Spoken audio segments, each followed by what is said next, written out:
Dive into a world of serenity with Serenity Speaks Conversations in Wellness, the new podcast from Peace, Love, Yoga. Join me on a transformative journey as we explore holistic well-being, featuring inspiring conversations with wellness experts. Elevate your mind, body and spirit, and subscribe now for a harmonious start to your new year. And welcome to the very first episode of Serenity Speaks Conversations in Wellness. I'm Cleo, your host.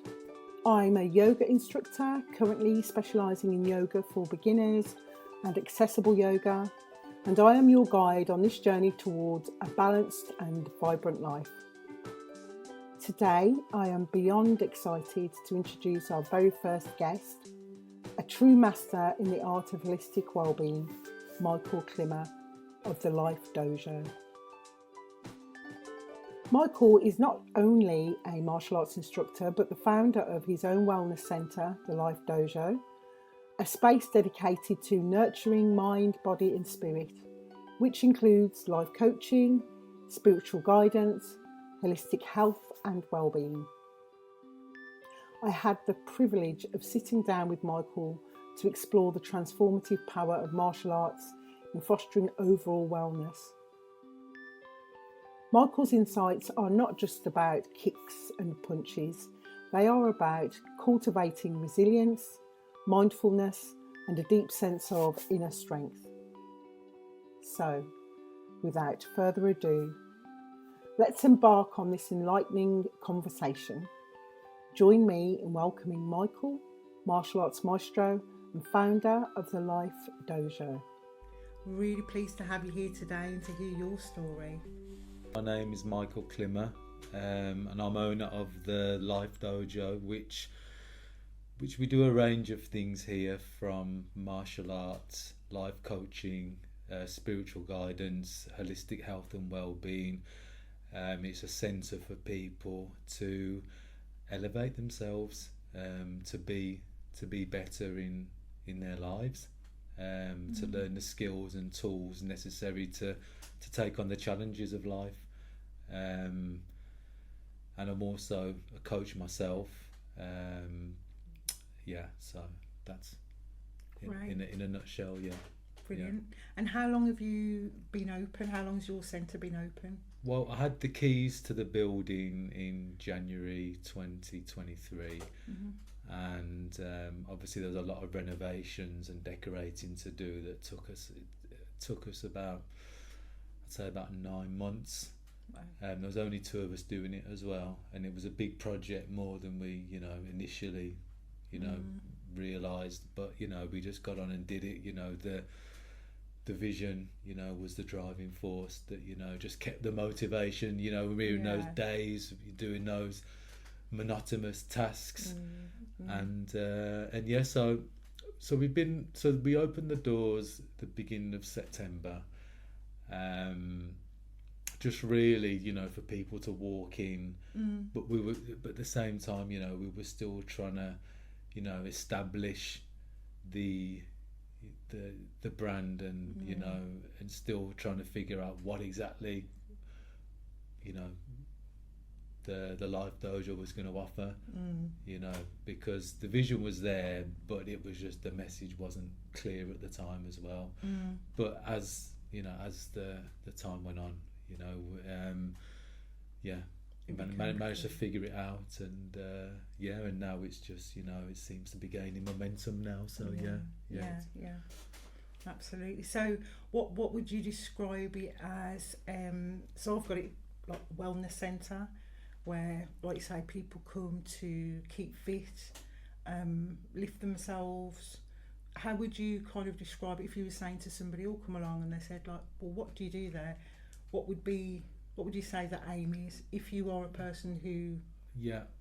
Well, it's what I would say is it's a holistic development centre. So holistic meaning the whole of something. So when it comes to us as humans, it's not just a case of exercising one one part of us. You know, so it's strengthening the mind, the body, the spirit, and the emotion as well. So mental, physical, spiritual, and emotional health. Yeah, overall. If that makes any sense, It does. Yeah. It really does. So, how long have you been practicing like martial arts yourself? Yeah, since I was 10 Wow. years old. Yeah, as a youngster, you know, I was a bit of a live wire, a lot of energy, Yeah. Boisterous, you know, naughty. You know, I just loved fighting. Oh, did you? Yeah, Right. and so my parents had to, you know, find a way to channel that energy, and they took me to my local karate school.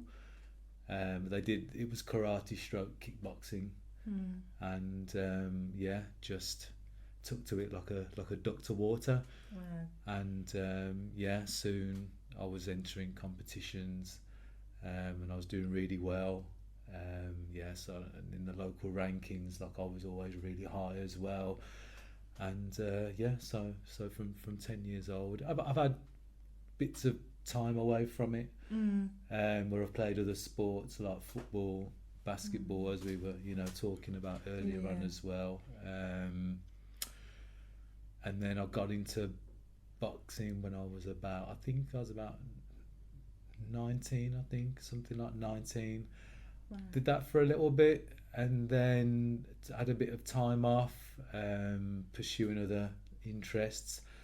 And then when I was, 25, I got into Muay Thai boxing and just fell in love with it.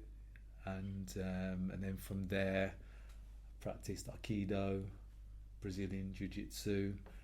I went back into boxing again, and I've just been carrying on ever since then. Obviously with bits of time off, you know, from business and travel, relationships, family stuff as well. But no, it's always been, you know, something that's always kept me grounded, you know, which I'm, you know, really grateful for. Yeah, so that's the interesting part, I suppose. You know, like you say, it's something, the martial arts has kept you grounded. So, like, were there times where, like, I know through practicing yoga that, you know, most of the time it's almost like I'm doing this because I know it's good for me and makes me feel good, keeps me healthy. But there's times where I know I just need to, you know, things become stressful, whether that's work, family. So there's times that I actually go to it for that purpose. You know, do you feel like that's something that you've done throughout that time, like that you found, I need to go down and definitely. So also as well for me, it was a channel to get rid of like anger, you know, which is something that I suffered with for a lot of years. You know, I used to have a bad anger problem, but that was something. But yeah, it was always an outlet for me to, you know, to take my focus like elsewhere, you know, and channel it, you know, into something that, you know, more positive, like getting me fit or give me something to, you know, for my mind to work on. So yeah. And would you say, like, will you describe it as well as suffering with anger? When would you say, like, knowing that suffering or having those anger issues, that the training or the martial arts helped? How did you? Is it something you just knew? I feel better when I'm, you know, training, or was it something that you kind of came to realise? It's something I came to realise, because remember, I didn't think I actually had an anger problem before. It's only kind of became apparent, you know, in later life, where I realised that yes, that was in a way it was like therapy, really, without me even realising it, you know. And you know, I loved it. You know, I loved what else it teaches as well, with the other valuable tools as well, like discipline, focus, teaches you to be resilient as well. You know, these are all things that I've been able to transfer into other areas of my life as well. Yeah, no, totally. Because I suppose as well, sometimes people, well, I would describe it as well, yoga, I would say, it's like a moving meditation. Yeah. So whilst you're, whether it's practicing on your own or with a sparring partner, do you feel as if there's a part of you that is naturally in a flow, if that makes sense? Yeah. Like that you flow. Yeah, because you have to be present. There's no room for distraction. Yeah. You know, whether you're practicing on a punch or a kick or you're sparring, you've got to be focused in that moment. Because if you're not, then you know you're going to get a rude awakening, or you might get hurt. You know, so you have to be just present in the moment. And that was something at the time that I didn't realize. Again, it's something that I've figured out sort of later in life. You know, just being in the moment, just flowing in the moment. And not allowing the distractions to interrupt or bring you down. Do you think that other people come to you for the same? You know, when you're training somebody, if you're doing a class, do you recognise that in people, or do you think that most people just come along, you know, because I'm doing martial arts, or do you think it's actually something that people think, oh, I'll go to this class because it might help me? Yeah, I mean, different people are going to have different outlets. You know, yours is yoga. Some people might want to play football. Some people might want to go down the gym. But most of the time it's just taking them away from whatever else is going on, like in their lives. Like I've got a guy that I've been training recently as well, and he's been having like work issues, and he's been frustrated, and he wanted to just come to something, do something new, and just take his mind away, you know, from the other stress that's going on, like in his life as well. And so that's something else that I see with people as well. So it's kind of just giving something, I don't know, just giving people that extra lift out of the ordinary, if that's a good way to to put it. Yeah, because it's almost like having something where, well, you mentioned resilience and focus, which is really important. I think for a lot of people, you know, they think of focus is doing their job, not necessarily having focus in their life or focus on a particular aspect of their life away from work. So do you think that martial arts helps in that way?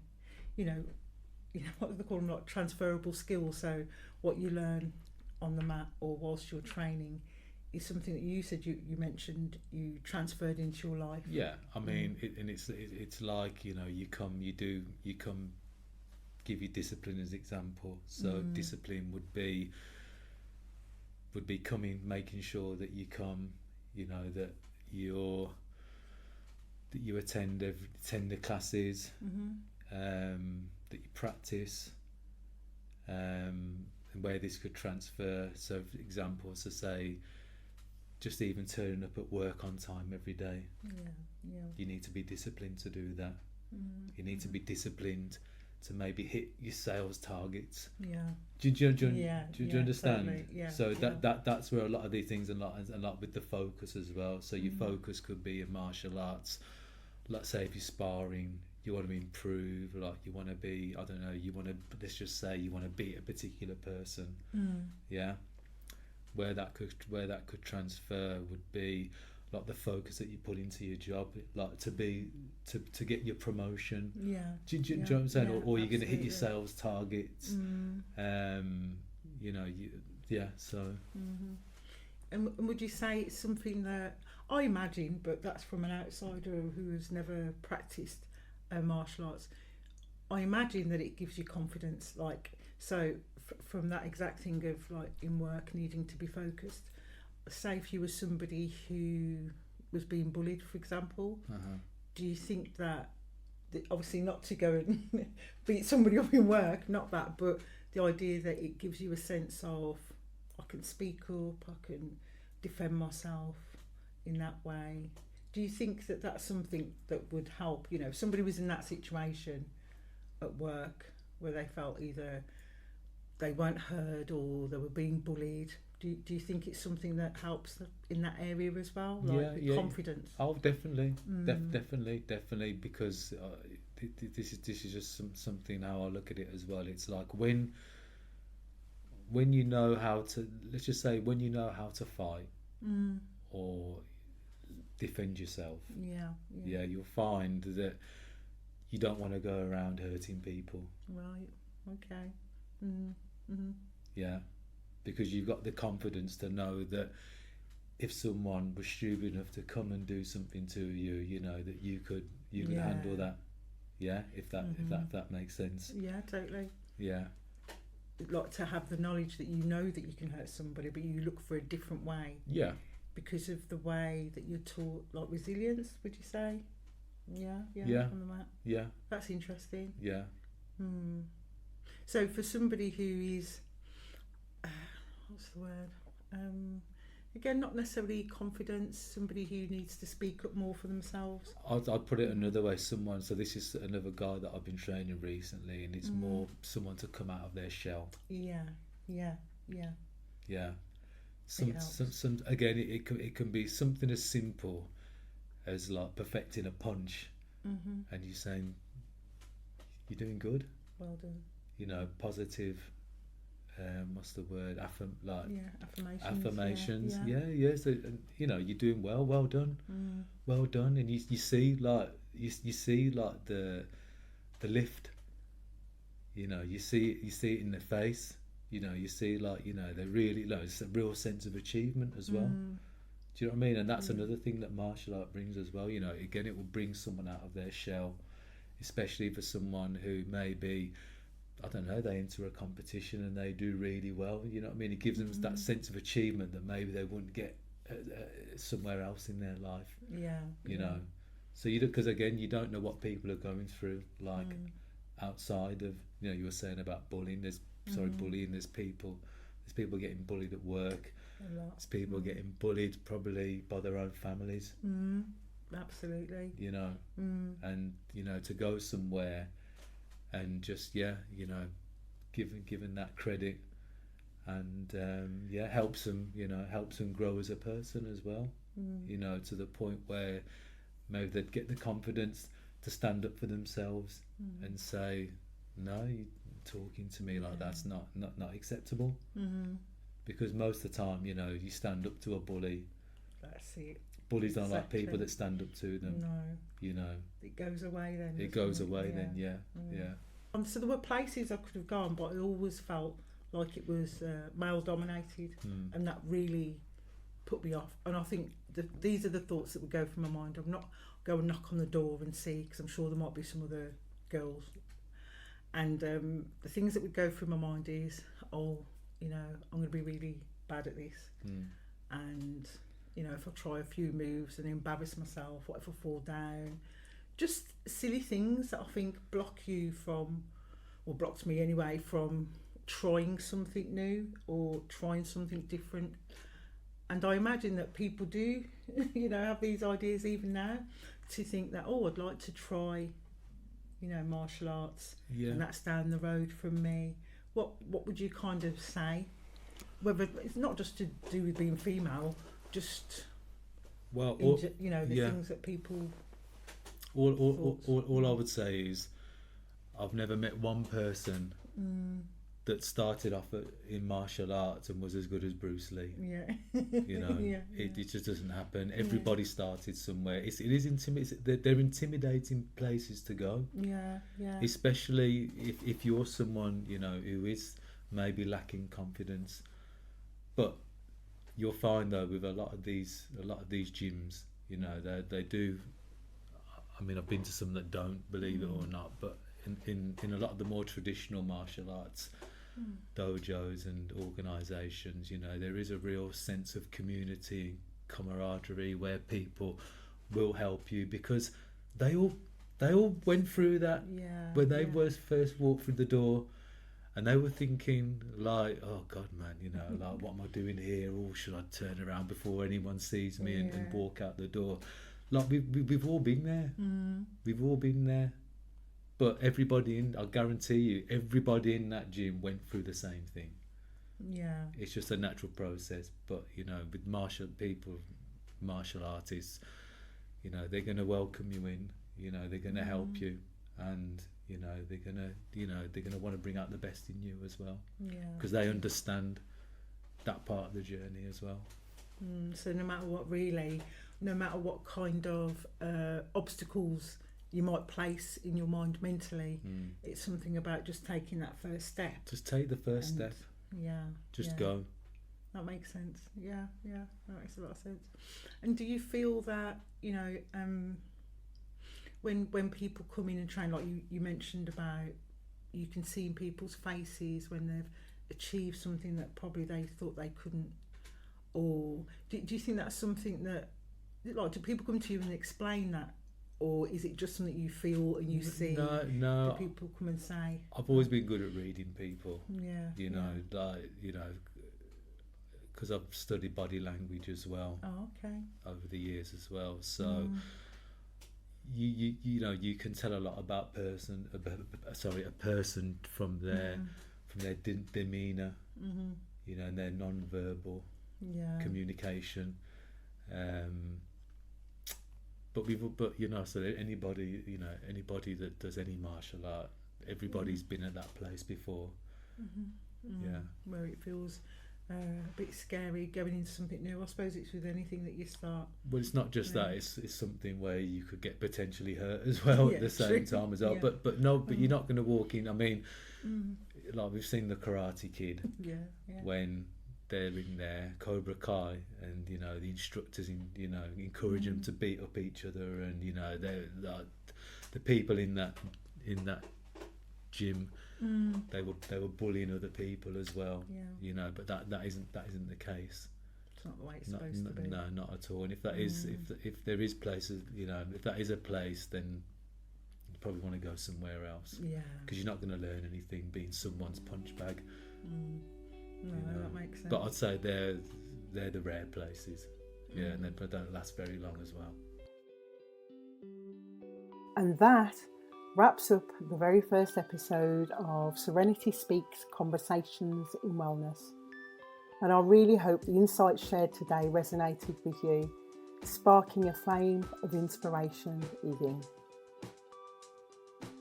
Remember, your journey towards holistic well-being is a continuous adventure. As you navigate the waters of life, let your inner wisdom be your compass. If you found value in what you heard today, don't forget to subscribe, share, and spread the serenity. Join us next week as we continue our conversation with Michael Climmer of the Life Dojo and our quest for a balanced and vibrant life. Until then, be kind to yourself and embrace the journey. Thank you.